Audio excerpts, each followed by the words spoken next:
once said Mozart gets harder when you age, and I think it's very true because they're just it's like playing on a mountain naked. Like there's no room for any kind of mistake. And I think you have you're heading the right direction, and you have the right sparkly sound. And then I think it's in your mind. A lot of times I hear people play Mozart and they don't really have the style in their mind, and I think you do. And I think I'm going to work a little bit on the technique to make you have more tools in your box and to make the sound that you want. So I noticed that very often your right hand is a little bit kind of less than your right hand is less than your left hand. And do you notice that? Has people mentioned that to you? Yes. Do you know why? I have a speculation, but I'm gonna ask you to think about. I feel like sometimes I play my left hand louder because I want a steady rhythm, but like I know it should be quieter. But I get see. nervous when I can't hear it as clearly. I see. So does your teacher keep getting you on having a steady pulse? Yeah. I see. Okay, so that's one thing. I think when we put a lot of attention on the parts that we are worried about and then we are insecure about, that happens.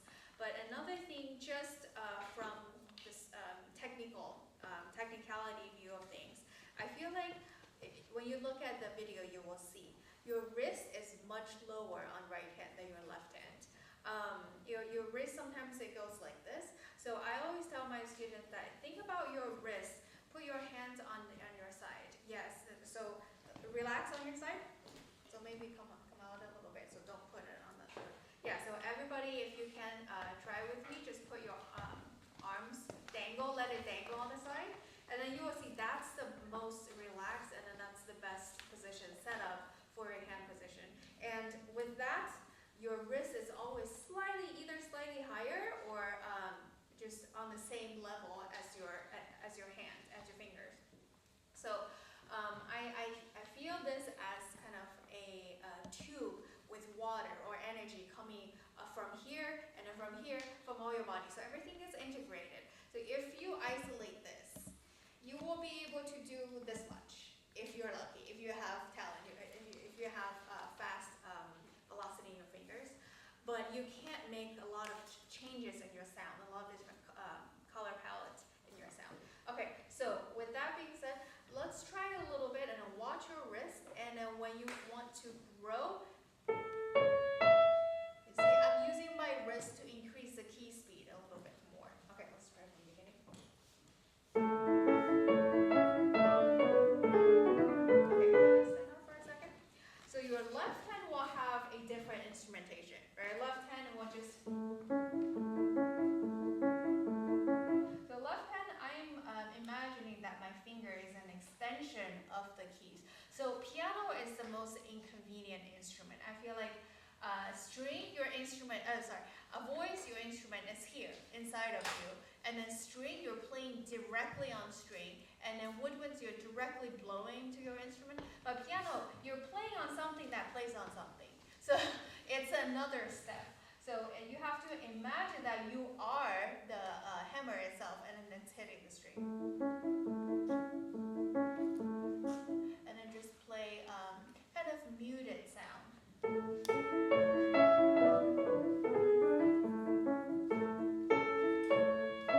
So listen for that balance. So the right hand, we have a very pointy sound, and put part of your mind, put part of your consciousness to where Mr. Iman is sitting. So you are playing to that corner. You're playing to that corner. You're playing to every corner. So this is a larger room, but it's not a hall. It's not a operatic hall that you have to play to thousands of people. So when I play orchestra piece, when I play a solo part, I usually feel like I'm giving something. So it's an you're very introverted piano player, and then you're very intuitive. So I feel like don't stay in your world. Invite people in. So go out. It's like you're sending it out into their mind, into their heart. Okay, let's try that one more time. So left hand.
strong downbeat, bum ba da dum, and then who votes for dum ba da dum? First one, raise your hand. Second one, raise your hand. Yes. Okay, so we have a winner. Okay, you do that. So this a little bit less legato, more staccato. Let's try that. Still a little bit too long. Yeah, I like that. And this two-note slur. Don't cut it too short. I think when you cut it too short, it has kind of a abrupt feeling.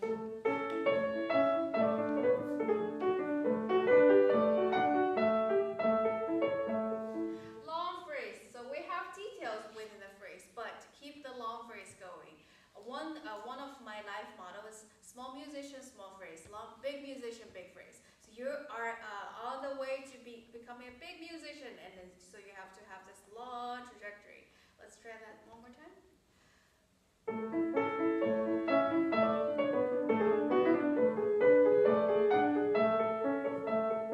Yeah, good. Whenever you guys play any Mozart, you have to take the slurs with a grain of salt because, do you know?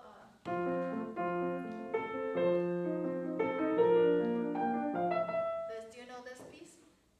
Does anyone know this piece? Da, da, da, da, da, da, da, da, da. It's one of the Mozart sonatas, and the slur goes da da da da da da ba da da. But if you play actually like that, it will sound kind of stupid, right? Da da da. So we also da da da da da da da da. So that shows you that not every single two-note slurs are supposed to be taken literally. So if you're a string player, you would actually hide that bow change. Da da da da da da da. Instead of da da da da da da. So I think you're cutting your two-note slurs a little too short. So our end goal, what is our end goal? To make it sound good. So if it says two-note slur and then you're cutting it too short and it doesn't sound good, then I'd rather you to kind of taper that off a little bit. So the notes on the page tells you what and when to play it, but it doesn't tell you how to play it. And that how to play it comes from listening to the different recordings and learning about the stylistic tradition of that area and then learning what sounds good. Yeah. Okay, let's try that one more time. I'm just getting stuck on this first line.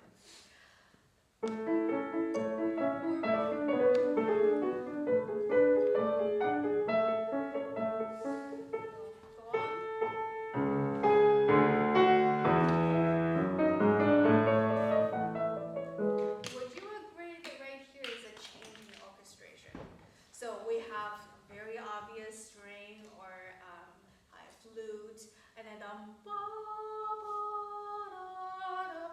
So when you have a change in instrumentation, you also have to change your sound and then feeling and a character. So everything your articulation is asking for, it's delivering what the expressive message is. So can you stand up for a second?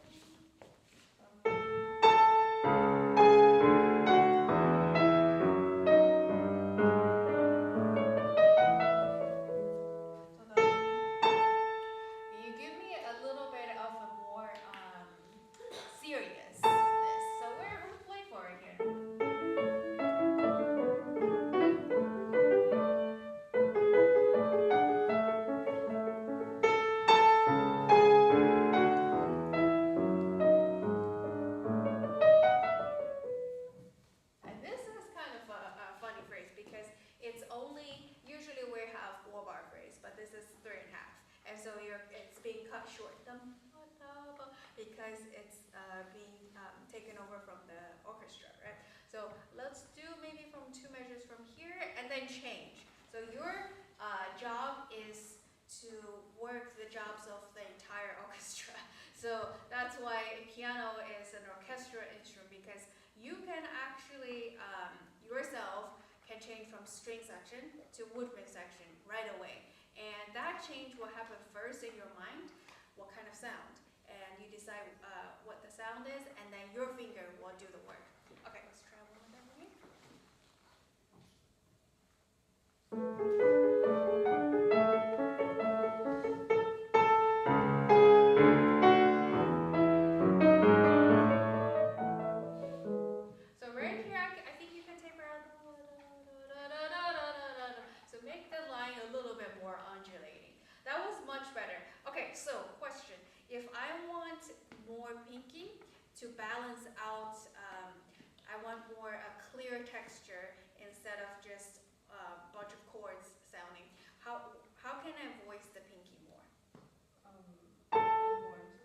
really more into it, and so that means you also have to lighten the thumb a little bit, right? So again, it's the key speed, and use your wrist. Bum.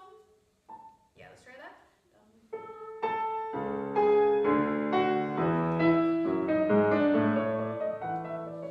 Good. Okay, don't die away from here. Stand up.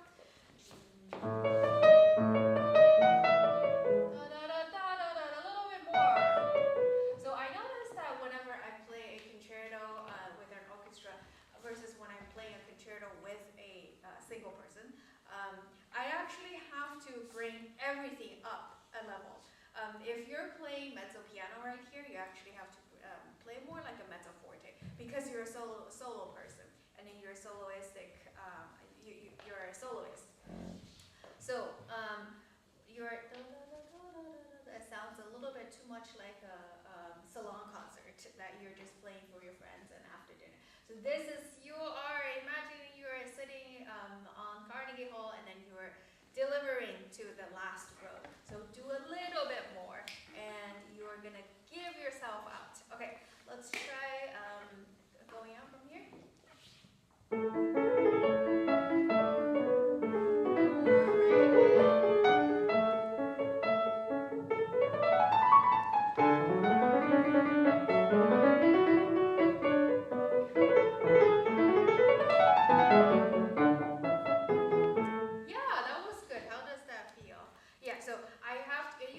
Imagine there's a ghost of conductor standing right next to you doing this. So whenever I do that, I feel like people usually play better. And I myself too, when there's someone who's doing this, we play better. So you just have to imagine that on your own. So right here,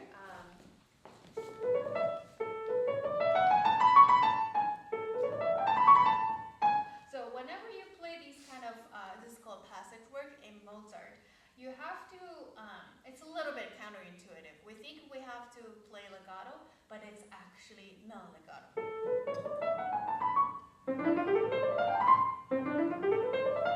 And then if I slow that down,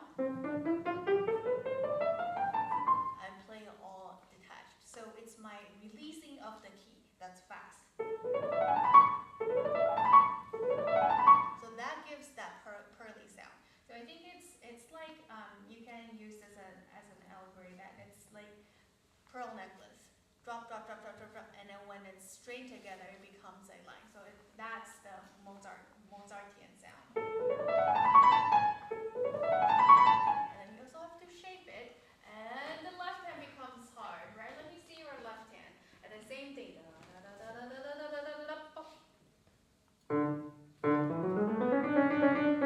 Yeah, you actually play the left hand very clearly and much better than a lot of people. I think it's because your wrist is doing a lot. And then can you give me a phrase? Good, okay. Release it fast. Yeah, that's a great sound. Okay, same thing, go to the next one. Good, let's go. We have F, F, F, and then go to the third F. Yeah, that's good. Okay, and then at the end,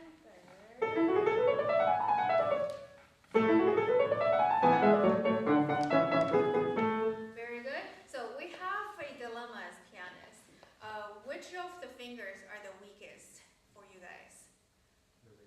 4 and 5, the hind fingers. And then usually the hind fingers are where we need to grow the most because that's the top of a line.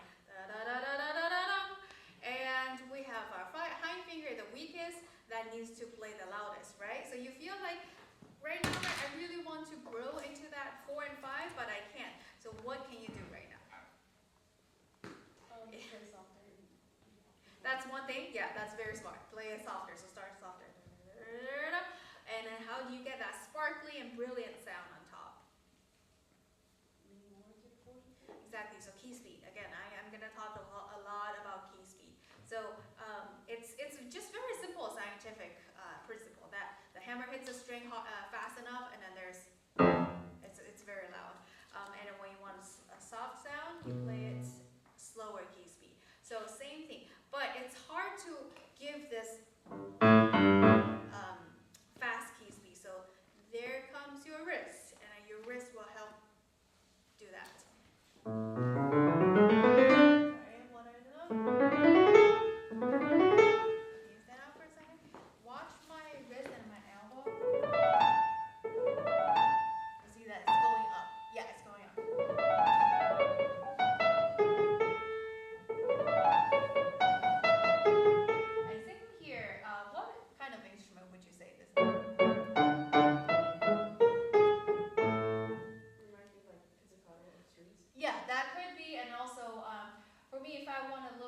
longer sound, maybe piccolo. Like cutting, very, very cutting through the entire orchestra.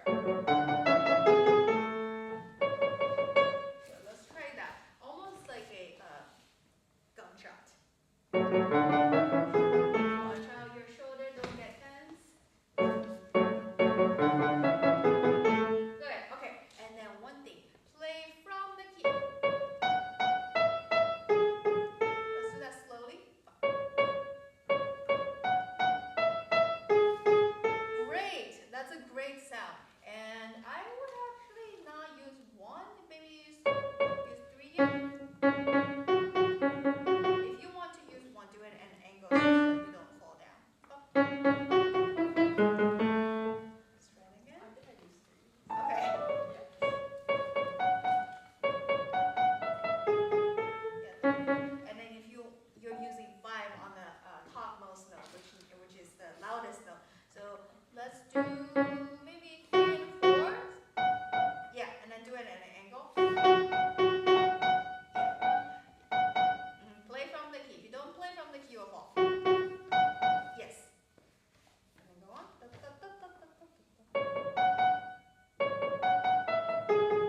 Okay, so I am picking on you right now, but think about this for later. That you are doing like a chicken pecking, and that's you get the work done. It's short and it's quick and it has a crispy sound, but it's not as accurate, and the tone is not pure enough. Listen to Xiting and listen to Pariah playing Mozart concertos. Their tone is so pure, like there's no extra sound. So if you do this is the impure noise that you're hearing, the hitting of the wood. So you have to practice like that. Yes. Perfect. That's exactly right. Okay, and then after that, we think about phrase. And go to here. All right, so we don't have a lot of time. Is there any question you have technically or somewhere that you're struggling with?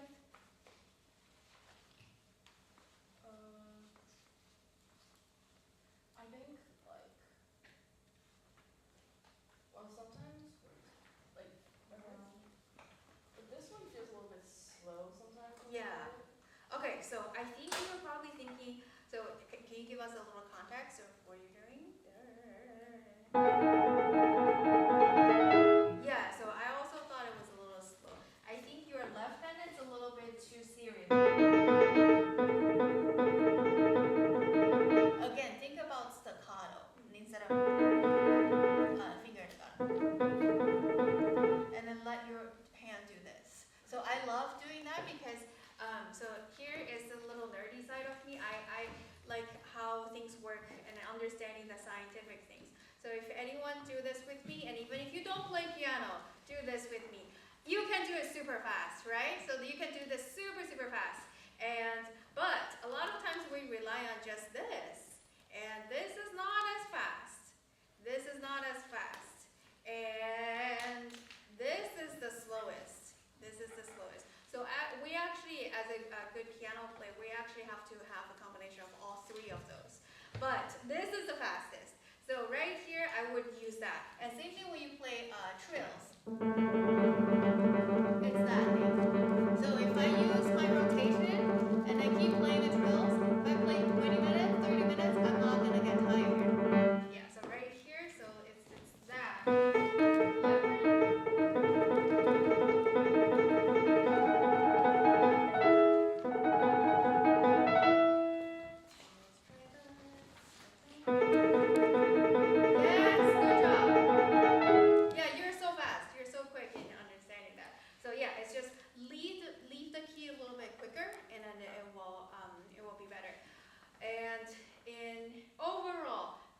Mozart concertos has this sparkly, like it's almost like diamond sparkles in the sound. And then one thing that will help a lot for you is the release speed. So you are, when you play a staccato, your approaching speed is fast, and your releasing the key speed is also fast. So if both are fast, then you can have that very quick and sparkly sound. All right, good job.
introduction that's a little bit like, can you play this?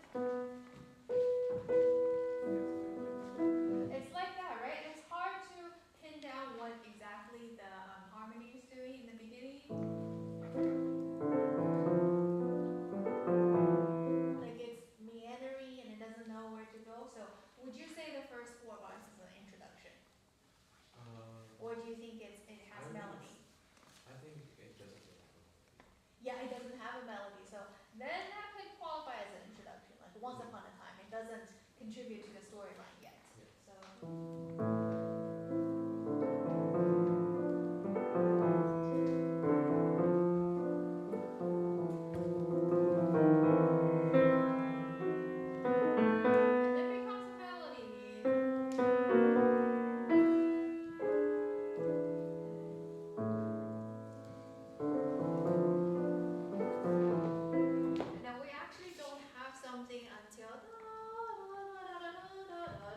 Until there. So it's kind of searching for something. And I feel like you're a little bit too sure to be searching.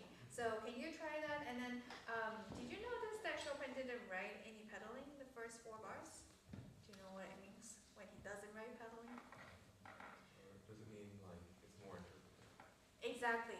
Pedal at your own discretion. So it doesn't mean no pedal. And then right here, so if you actually play the pedal that he writes, you would have 1 bar of pedal and then 2 bars no pedal, and then 1 bar of pedal, and then 4 bars of no pedal, right? So make sure that whenever you guys play Chopin's music, get the good edition, because a lot of times the edition editors will put in their own understanding of the pedal markings. So this is the Polish National Edition. This is the right edition.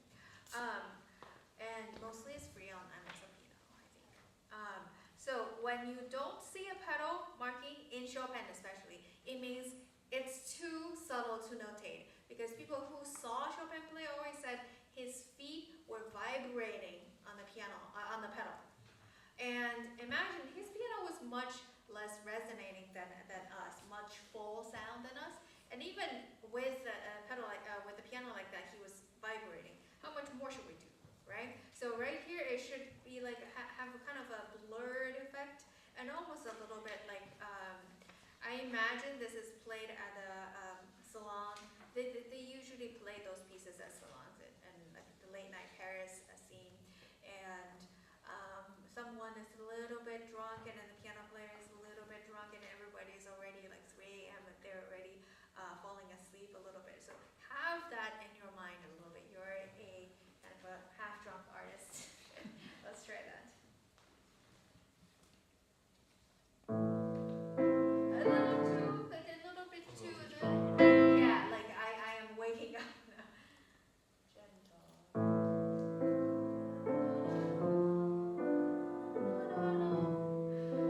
A little bit faster.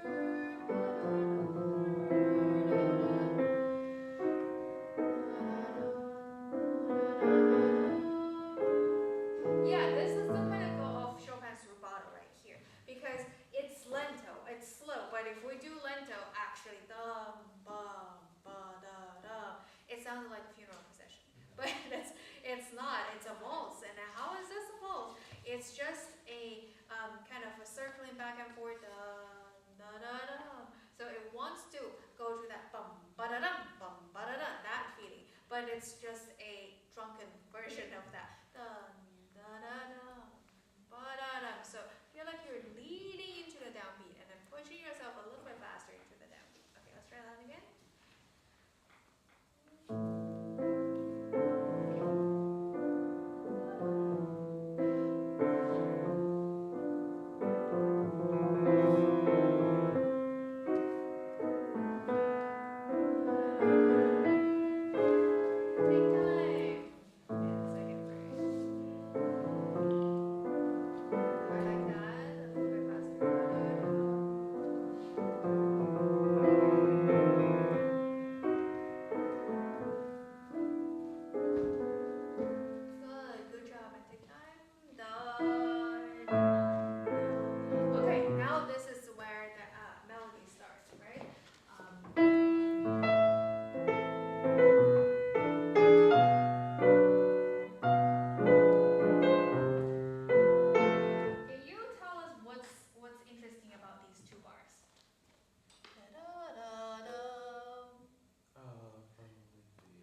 rest right here. So take I it out. release it like that. Yes, you also need to Second people release. on the- You need to release on the beat that doesn't have a note.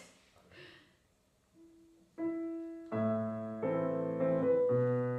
I think you're still a little bit scared to do that. Can you stand up?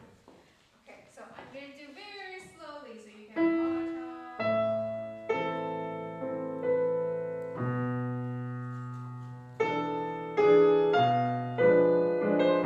You can still use your left hand to connect these.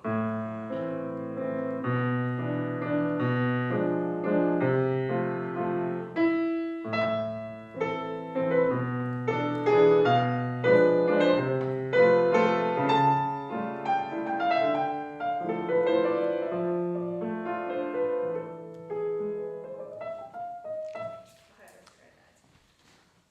Don't hold on for dear life. Okay, I'm gonna do it forcefully. Not yet, not yet, not yet.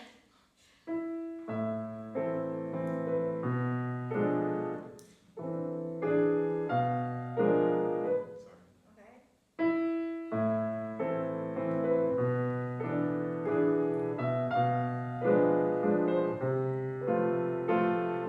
Okay. Yeah, that's it, that's it, that's it.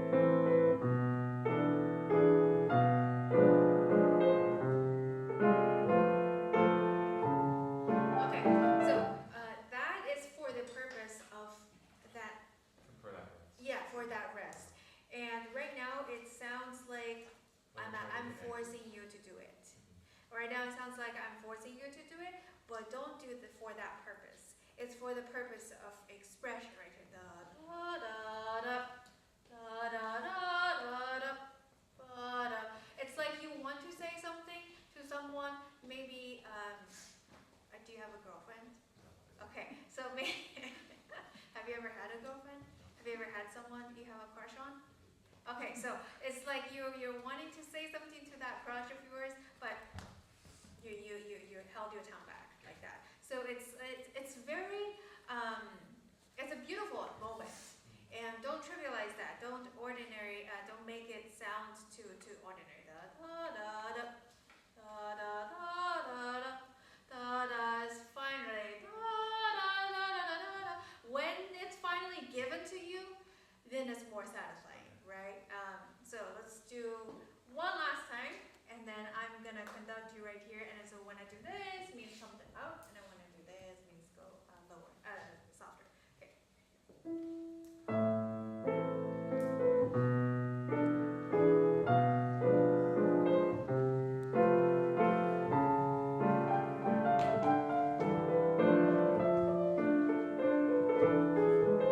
Okay, let's stop for a second. So listen to the balance. Okay, so I'm gonna copy.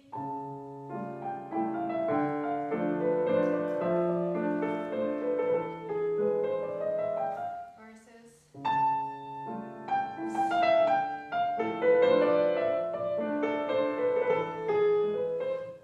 What do you think the overall dynamic is? You went like maybe a mezzo forte. Yeah, on the right hand, but what about my left hand? Piano. Pianissimo, probably. So we usually see composers usually give one dynamic markings in the middle, like in the beginning it's piano, but it doesn't mean every single note is piano. So you have to use your super smart brain to interpret that the right hand, when the line goes up, it's more going to be like a mezzo forte or forte or something like that, and then the left hand is going to be a piano, pianissimo, and the combined effect, the general effect that it has, it's piano.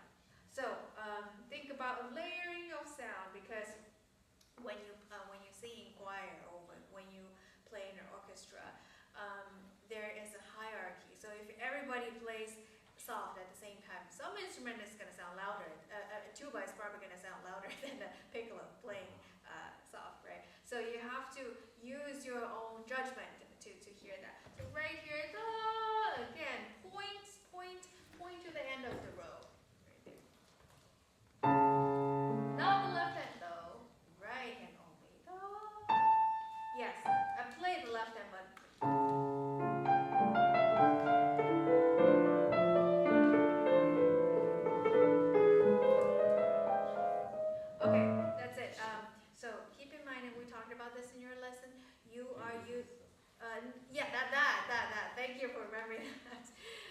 You're fingering. You're fingering. So how many of you guys pianists write fingerings in your score when you're studying the score?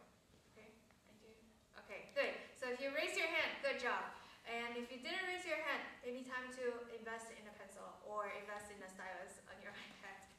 So you are making your life so much harder by playing intervals like this, where you can play it like this, 1-5. It's like playing a scale like. You can, but why do that? So same thing right here. I see you play this 7th like that. That's crazy.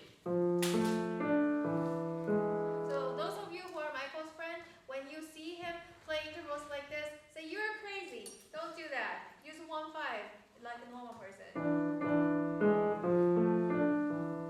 Yeah, and then. Yeah, I know you have big hands, but still do. Yeah, I would do 5 and then 4-1.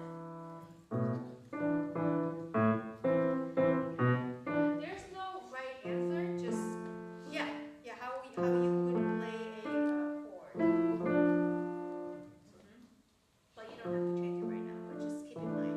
Yeah, keep in mind that you have a choice that's better than the current choice. Okay, and then right here, this line.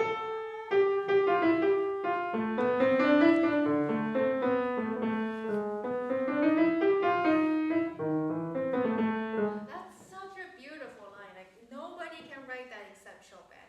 And Chopin, we talked about that he was so in love with operatic. He was in love with singers, and the fact that this is a percussive instrument, he always tried to move away from that. He's trying to make the piano sound more like a human voice. So right here, it's a singer saying that. Da, da, da, da, da, da, da, da, da, da, da. Do you know how I know it's a singer instead of an instrumentalist doing that? Because it's singable. And mostly it's scale passage like this. It's like a trail, and you're following a da da da da da da da da. Is this singable in the beginning? Da da da da da da. I think it's singable, but this wouldn't be a good melody. Da da da da da da. This would be an instrumental section. So that's how you know when something is sung versus when something is played by like a string quartet, something like that. So da da da da da da da. And what's most important when you sing is to build it, and it is to construct that phrase. Da, da, from ta. Different.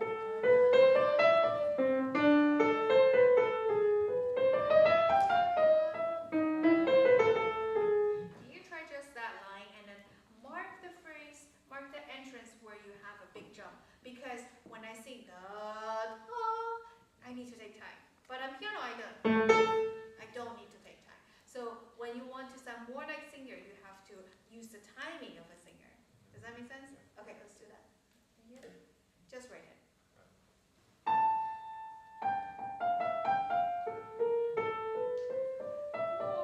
Da, da, da.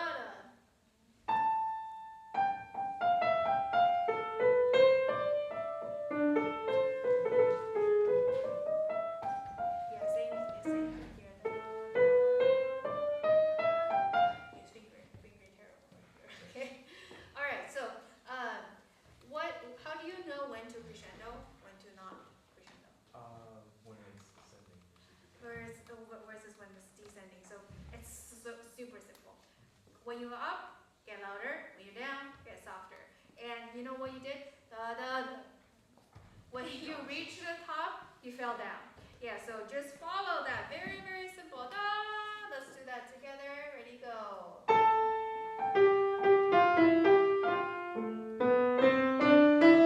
Go to the 5.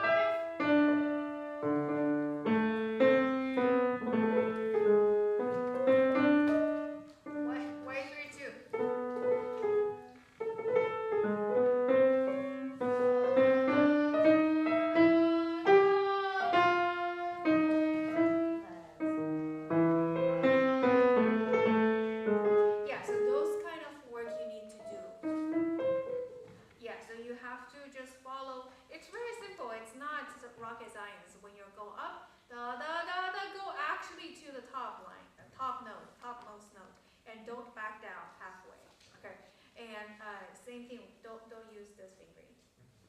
3-4, not 3-2 like that.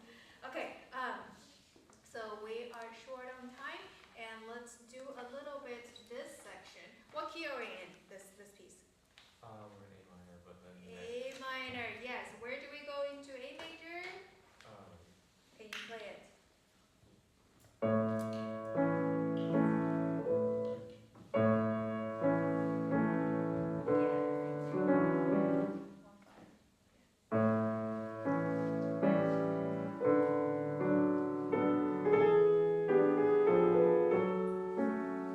Okay, so when it goes from a minor to major, it's a big deal. So let's see. What we expect is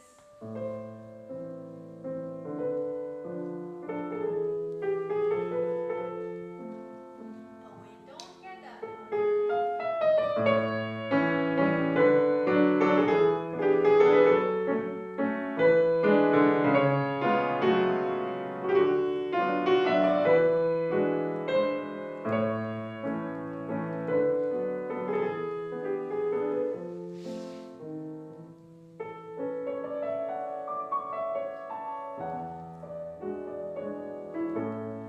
I'm taking a lot of liberty, but it's to show you that there are two same phrases that you need to do something different. That's why Chopin didn't write any pedal right here. So that doesn't mean you're off the hook from using pedal. You're supposed to use that to your advantage, that when you have a repeating phrase, one can be more pedal, one can be less pedal. One can be more da da da da da da da da, like more like a song, and one could be more like dance, bum ba da bum bum like that. And show us that we have a sunny day right here. You don't get that.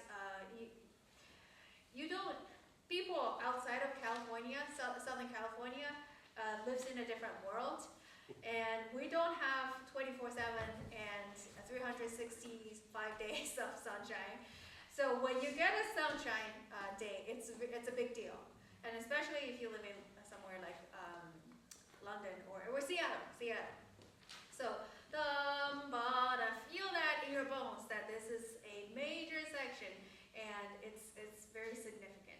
And also, we repeat a lot in valse. We repeat a lot in this this setting. So if I have heard something said twice, I will be like, exactly. If it's said exactly the same, I'm like, what's wrong with you? Like if I said to you, I like your suit. I like your suit. I like your suit. I like your suit. You would feel like something's wrong with me, right? And so if I want to say something again, I like your suit, or later I'll say, I really like your suit.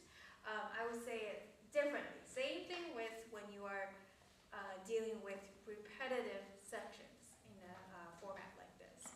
Okay, so listen to different recordings and see how they treat these different sections, which articulation is one thing, pedaling is another thing, and your tone and how fast or slow you go is another thing.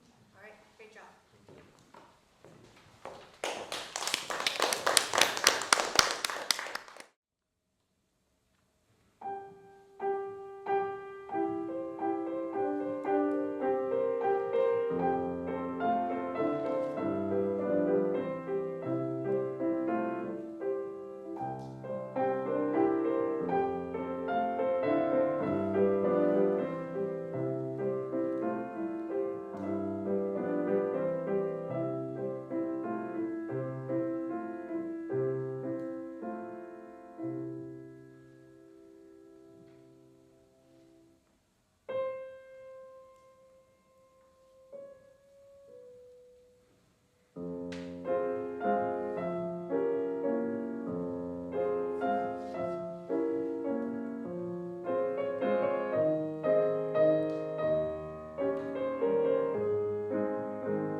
musicality and then your technique, and it just works very, very well together. And then I think I can just help you a little bit understanding the background to kind of solidify what you have. But you're doing great, excellent. This is a hard piece, right? Yeah. Okay, so can you tell me if you know anything about the composition of ballades, Chopin's ballades especially? Yeah, I feel like it's kind of like a mixture of kind of a waltz and a more melodic sound. Yeah, so that it seems like a trend for what his composition usually is. It's a dance and a song, marriage of those two, right? Yeah. And the ballades, did did you know that it's usually based on a long poem? So now you know. The four ballades, they're supposed to be loosely based on a very long poem, and the poem doesn't really have words to it, but there is a narrative to it. And usually, did you listen to all the other ballades? Yeah. They usually start with, actually all of them starts with parallel octaves or unison. So that is to show you that's a kind of a starting of a narrative. And then all four of those ballades are in compound meter. 1, 2, 3, 4, 5, 6. 1, 2, 3, 4, 5, 6. Da dum ba dum da dum da da dum da da da da da. And then this too. And so it's to show you that, okay, so here is the opening of the story, and once upon a time something blah blah blah happened, and they all build towards the coda. And then there is an epic pause. And then comes the storm, the actual hard part. And same with the first one, second one, third one, fourth one. Yeah. So this is called the cumulative form. And so you have to keep in mind where you're going in the trajectory. So you're starting, so don't treat the opening like it's already very important. Stephen Huff, a very famous pianist, he said, it's just G, G, G. Don't make a big deal out of it. And it should sound like, but that's the hard part, you know. You have to make it sound beautiful without trying too much, without putting too much your effort into it. So it's just like, as if you stand up, it's the music's already happening, you just go on.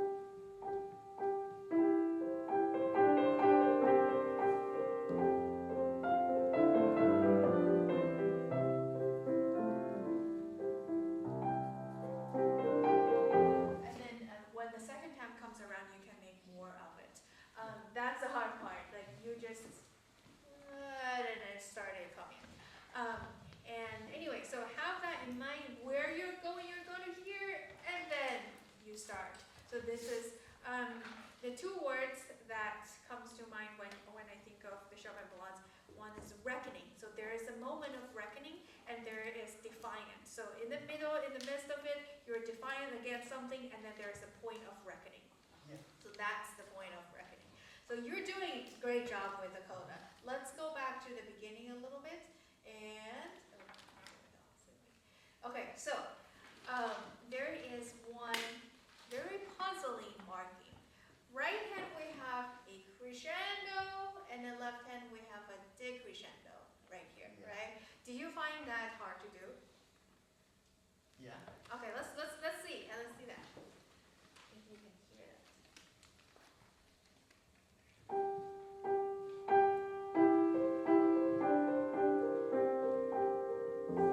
I heard the decrescendo, but I didn't hear the crescendo. Oh. Okay, so that is more like, okay, so here is this mist-like texture.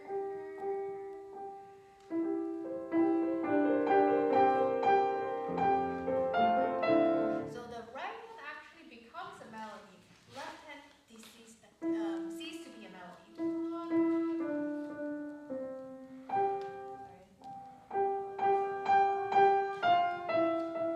So think about if you were to put them together, it would sound like that. Okay, can you hear that?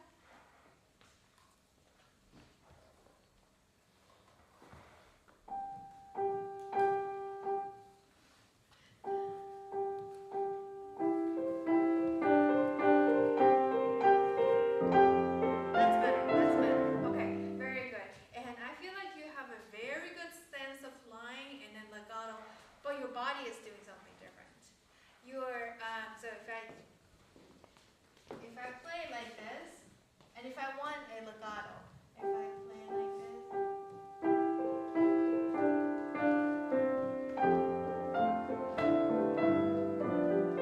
I would be more bouncing to the rhythm, right? So I think sometimes you are chopping off the line unconsciously because your body is doing that, like when you're doing.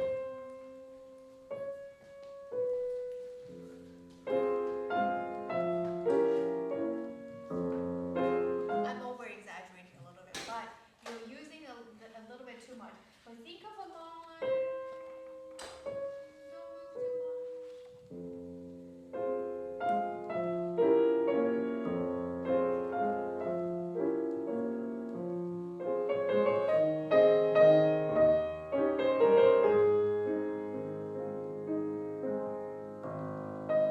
So your body language is functional. So everything actually goes into the expressing what the music wants you to express, right? So your body language should not go against what you're trying to do. Okay, that's a take home. Right here one more time, and then I'm gonna. Okay, ready.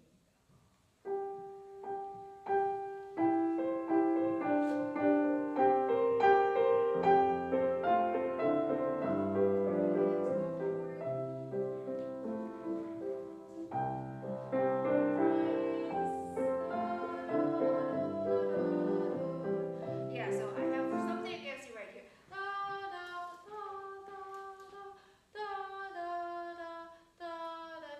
You are a little bit chopping off the phrase too often. So, always feel like you're going forward. You're going somewhere, and then something is leading you, and where is leading you to this fermata. So you actually have 3 lines of music to go. So don't stop on everything. So that's what we call a bird eye view. So you already see, like imagining you are standing on top of a building, and then you see that, okay, this person is going to meet this person right here, but you already see them, but they don't see that. But you are seeing that they're already meeting. So you have the big plan under your perspective. So keep going until here. So don't stop no matter what. One more time from the beginning.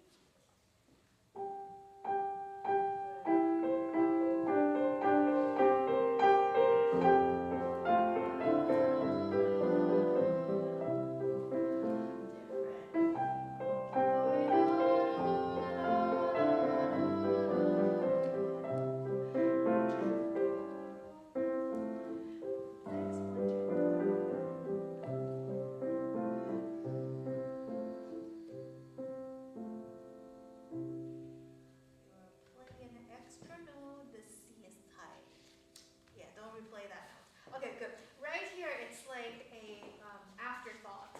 Your melody is already done.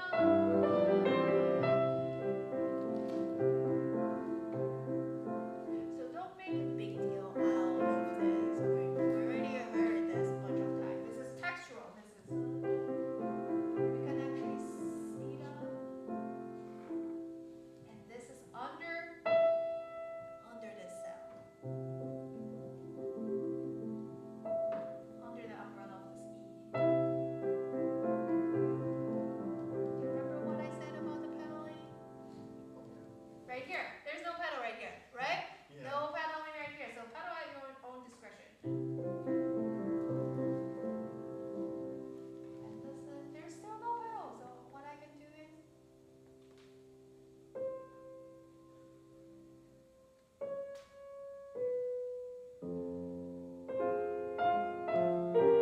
I don't actually have to change because it's the same harmony, right? C. And so let it blend into the next section. And let's try one more time from here.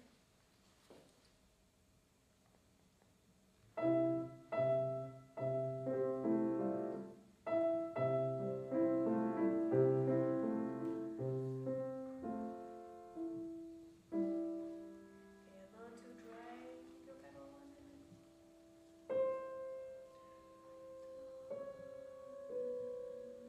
Okay, so you can blend the pedal, but you can't do this. This is a little bit too Schoenberg sounding.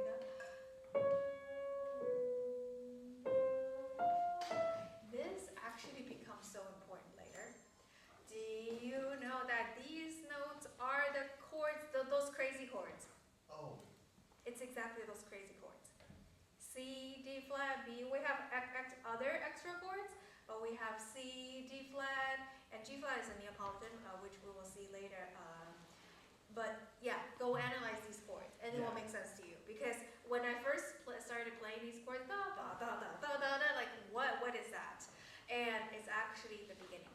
So what you hear in the beginning usually is very important. Keep that in mind. Another example, if you ever played this. Sorry. Do you know this one? Yeah. The scherzo. So the B flat, A, D flat, F becomes the key center of the entire piece later. So keep that in mind. This is singly the end. So don't just play a nice, gentle, vague melody, but very intentional. Dum, bum, bum, da, da, and then go on. Let's try that.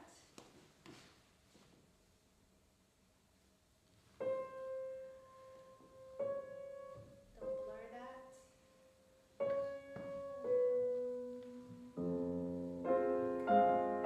Right, and a little more.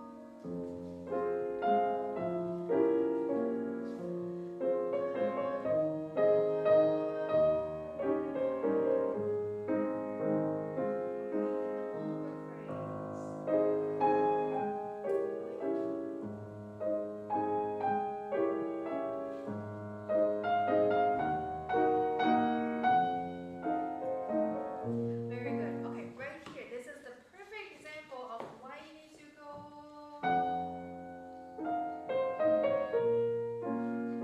Can someone tell me, can you on piano, after you already played a note, can you make any difference?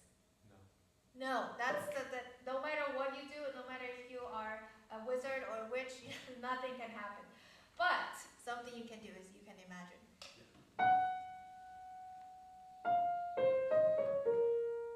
And the way you imagine, the way you hear that pause, that sustain, will determine how the next note sounds. And that's the magical part. Da, da, da, da, da, da. I can sing, I can manipulate my sound and violin, and you can grow into it. But right here, you can't do that. You can only imagine. I can crescendo into it, or and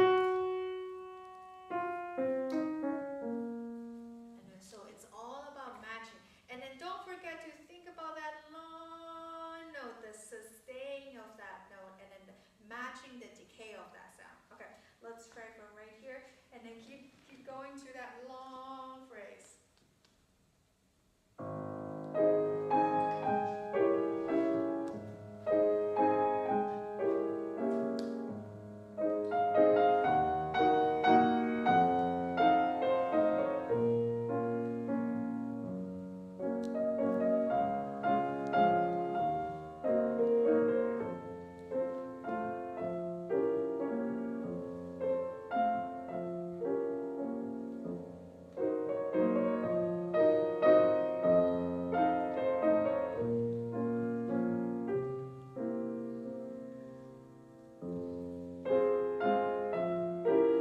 Okay, so what do we have here? We have a repeat, right? It's exactly the same thing. So ballades is actually not a form like sonata or variation. It's just it's like brilliant fugue. It's a way of composing. It's not a form. So, but this ballade has a form that it's been influenced by. Do you know what? It's a trick question. So let's see. I'm gonna have you sit, and then you play this for us, and can you play this for us?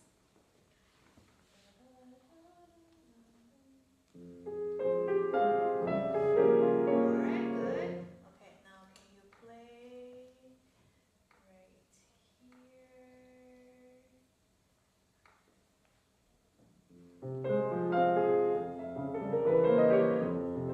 Okay, and then later on it's very similar. So does that give you any idea? Yeah. What? It's taking different variations. Variation form, exactly. And then we also have this. This is a canon variation. Yeah. So this is inspired by the form of variation. And the first ballade, if you ever play it, is inspired by sonata form. But it's loosely sonata form because the keys are all wrong. And this, it doesn't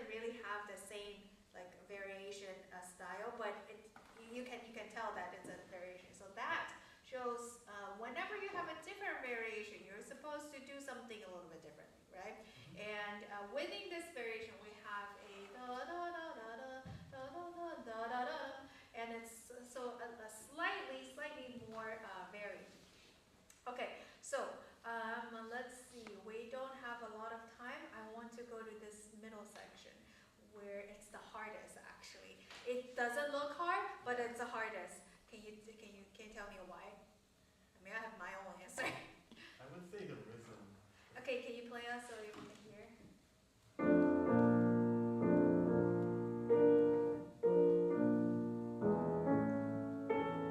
Yeah, okay, so this variation, it sounds like, it should sound a long line. He wrote so many gigantic lines over 4 or 5 bars, but because of the nature of this rhythm, bum, ba, bum, ba, bum, it will sound stuck. Now how do you do that? You have to erase the bar line, you erase the downbeat. So don't give us what we expect. So you actually have to manipulate the rhythm a little bit.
To go, one small thing. I'm sorry, we have to stop. We Okay. need to go on to the next one. All right, okay, great job.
Masterclass, and you have improved a lot.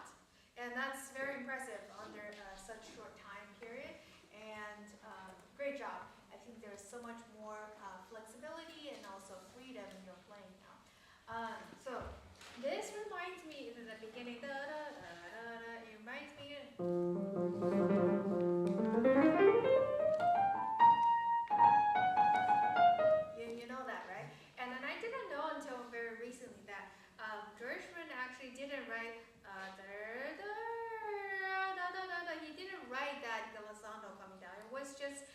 rehearsal, and the clarinetist was just playing around.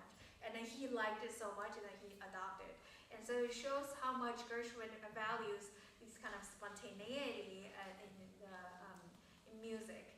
And when I work with living composer, they also value so much like spontaneity, like on the spot, whatever sounds good. And I like that. Da da da da da da da da da. It's supposed to sound like a little bit, again, a little bit tipsy, like that. And right here you have the great technique of doing that. Bum, bum, bum, bottom. Can I have more of a sudden? You can almost use your fist to do that. The first one using your fist. Otherwise, I worry. Are you using 5 right here? Are you using? Are you? Yeah. What's your fingering? I use 1 and then I transfer the 2. I see. Let's try this time. Okay, let's do that. Yes. Let's try that.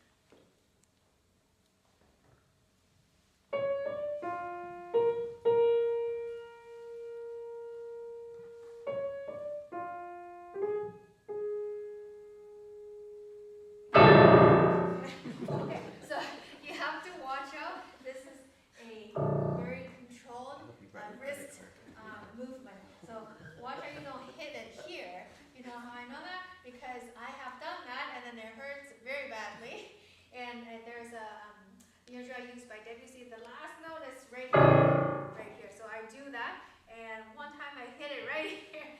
It was really bad. So now you have a fist. You don't have to exert much more effort than you would just a normal one finger, right? Okay, so one small thing, I'm gonna pick you on this one small thing. So you're using finger 4. You know, finger 4 and 5, they're the weaker fingers. So I, to start with, to make my life a little bit easier, you know, Chopin said, with the right finger, there's no hard music.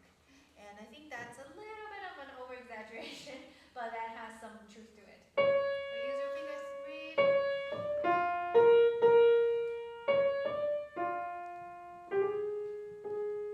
And then you can play around with the timing. Not only can you be more spontaneous about the sound, you can also do timing. Use your finger 3 and also use the key speed. Maybe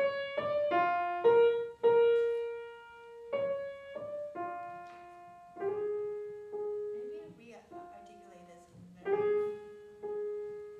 And then prepare. Like that. Okay. Let's try. 3. Yeah, go up, exactly.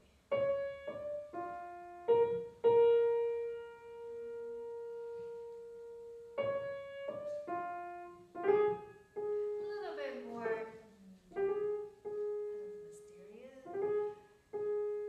Almost a little bit.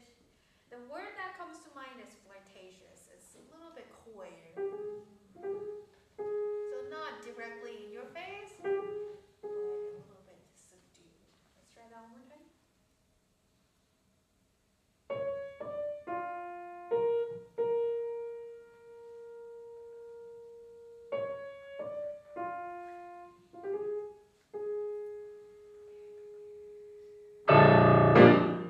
Yeah, go up, go up. Very good.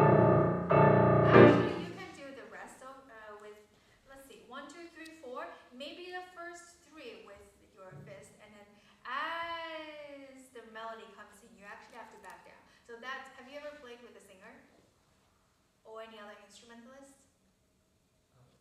Okay, so when you are playing your introduction, you can come out as much as you want, but when their melody comes in, you actually have to back down so they can rise up. So right here, the bum bum bum bum bum bum bum bum. You actually have to back down a little bit, not too much. I was doing a little bit too much. And when it comes in, da da da bottom, ba da dum bottom, it's gonna be more apparent. Okay, let's do from here. Fist prepared. So right now you can actually throw. So you practice and then it's hitting this part. Okay.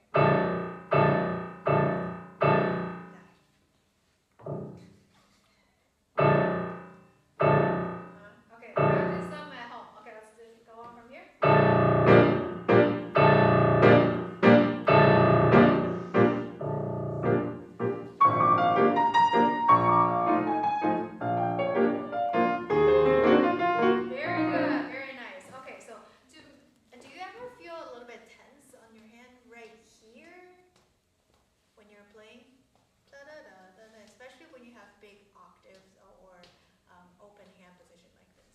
feel a little bit tight right here. So I noticed that because we have, I think we both have quite not too strong of a finger right here. So you tend to grab it. So instead of grabbing it, let your wrist do the work. Much more stronger.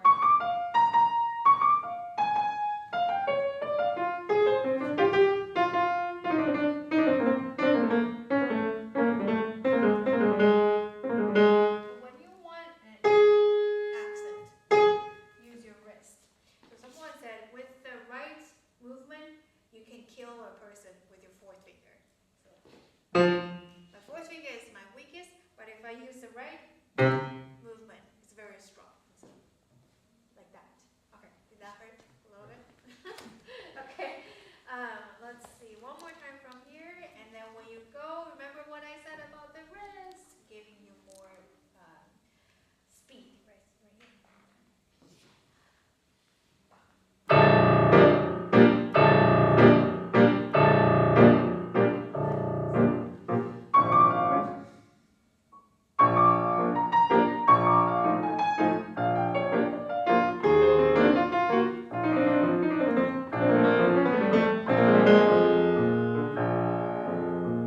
Very good, very good. Right here. Can you give me a little bit more clear, but not, this is going to be hard to explain. It needs to be clear, but kind of under a mysterious air.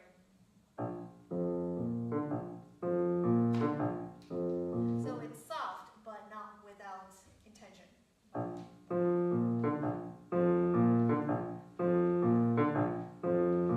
Let's do just that. Just a left hand.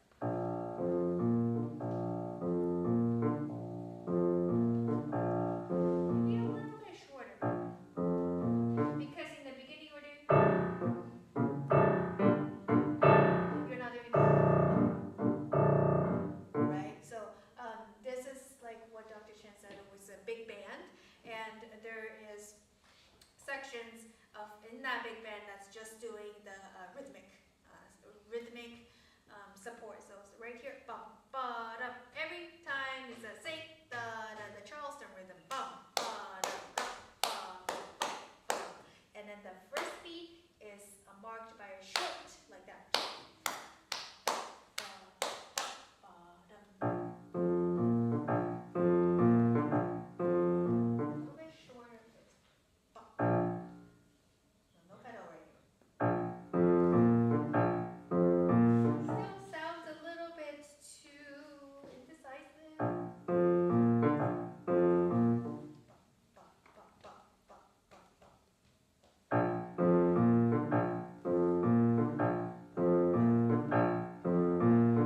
Good. Okay, now the hard part is to add your right hand to that. Let's try from, how about right here? Third-um, bird-um. Let's try without pedal. Let's try without pedal for once and see what that sounds like.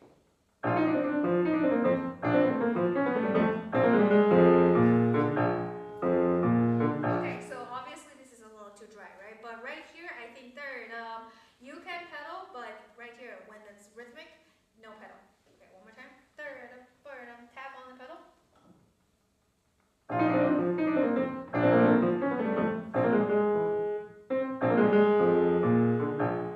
That's it. That's very good. That's very good. Okay, and then right here. Okay,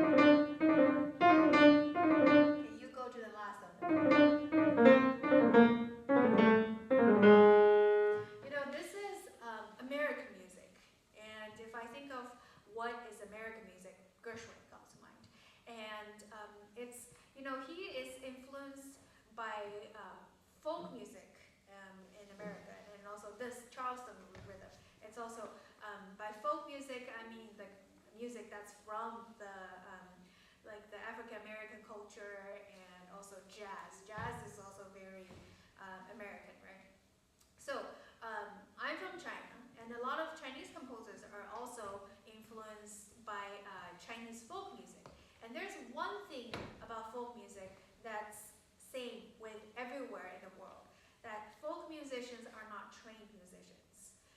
are not like conservatory trained, they didn't go to the Paris Conservatory, they didn't go to Juilliard. But they sometimes are very good musicians, and one thing that marks how good a musician is their ability to keep rhythm, and very rhythmic. So Bartók, very rhythmic, and Bartók is the biggest person, folk style, and Gershwin. So very little room for you to do rubato. So different world from like Brahms, Chopin, and those are elite. Those are the elite European style. It's not folk. Folk is something that's very simple, earthy, and very rhythmic. So right here, the ba da da ba ba da. Same with the right hand. Just very matter of fact, not too unsure of what's going to happen. Let's try one more time from here, maybe.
lets off.